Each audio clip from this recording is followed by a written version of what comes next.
për gati 1 orë e 50 minuta në disa nën tema, dyshimet mbi votën dhe kutia si një simbolik e mosbesimit politik, duke u referuar ndoshta dhe 2009-ës, hap kutit ose largohu, fuqia e Ramës, i cili jo më larg se sa sot është nisur pikërisht në dasmën e djalit të George Sorosit, Alex Soros, me Uma Abedin, një ish këshilltare e Hillary Clintonit dhe një figurë e njohur e Partisë Demokrate në Shtetet e Bashkuara të Amerikës. Ajsa ka shtyrë dhe festën e Partisë Socialiste për në datë 19, sepse sot Partia Socialiste ka 34 vjetorin e saj në mos gaboj vitet, po, eksakt. Opozita dhe dështimi për të kapitalizuar krizën, 24? 34 tash. 34. Jo, mirë, okej.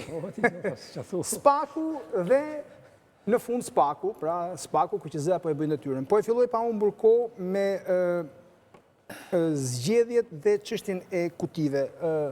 Ta fillojmë bashkë sepse je, si me thënë, pale përfshirë në hapjen e kutive. Çfarë prisni juve nga rinumërimi i Tiranës që do të fillojë javën që vjen? Të shkoj haku të i Zoti. Rinumërimi çfarë është? Është një kërkesë legjitime e cila bëhet për të bërë shembull këtë kulturë të futjes duarve në kutit e numërimit dhe bërjes çorap të rezultatit zgjedhor. Nuk ka interes sa vota i mungojnë X kandidati, pra nuk është interesi madhor tek numri total i votave, por është tek një kulturë e cila deformon thelbin e demokracisë që është kandidati dhe vota. Këtë kontekst, mendoj që është një kontribut i mirë për shoqërinë, në mënyrë që nesër ky fenomen të zhduket. Ka ndodhur dhe në 2021-shin, e vërtetoi hapja e 10% kutive që kishte ndodhur si fenomen, për fatin e keq, vazhdon të ndodhë dhe sot, dhe nëse nuk reagohet, do të ndodhë nesër, do të ndodhë pas nesër, dhe do kthehet në një gjë formale ku të rroft puna që bën terren, sepse produktin e ke me totalin e proces verbaleve që dikush ka caktuar për ty.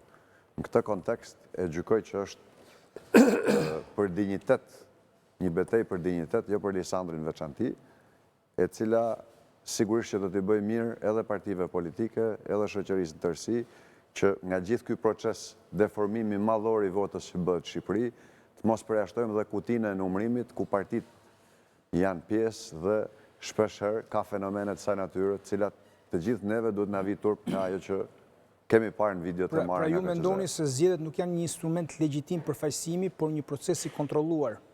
Unë e kam parë me sytë e mi këtë gjë që zgjedhjet kanë qenë kontrolluara se administrata publike ka qenë kudo.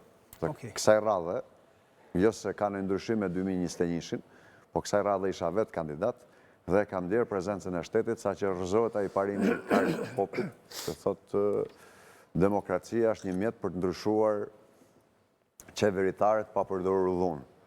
Po në rastin kur qeveria vendos të rrëmbejë zgjedhjet, çfarë duhet bëjë shoqëria? Se ky është rasti konkret. Qeveria ka vendosur të mos lejojë tranzicionin politik Shqipëri, me çdo mjet dhe mënyrë. Do t'i rikthehemi çështjes kutive, se kam atje pyetje. Kristaj Shkume, me ekspertizën tuaj,